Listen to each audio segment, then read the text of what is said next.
பப்பாளி சாப்பிட்ட பிறகு தவறிக்கூட இந்த 9 உணவுகள் சாப்பிடாதீங்க.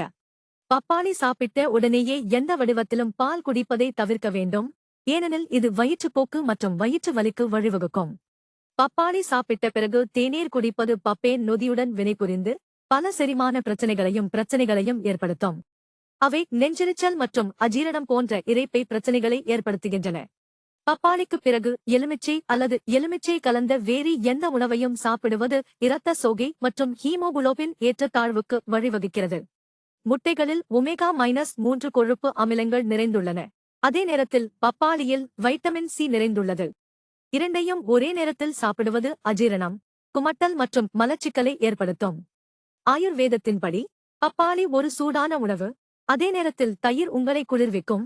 எனவே அவற்றை ஒன்றாக உட்கொள்வது சளி, இருமல் மற்றும் தலைவலி போன்ற பிரச்சனைகளை ஏற்படுத்தும்.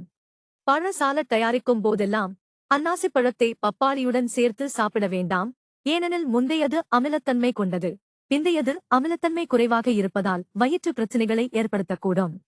காரமான உணவுகளை சாப்பிட்ட பிறகு பப்பாளி சாப்பிடுவது குமட்டல் மற்றும் வாந்தியை ஏற்படுத்தும். பப்பாளி நீர்ச்சத்து நிறைந்தது, அதே சமயம் பாகற்காய் புளிப்பானது மற்றும் உடலில் இருந்து தண்ணீரை உறிஞ்சி நீரிழப்புக்கு வழிவகுக்கிறது.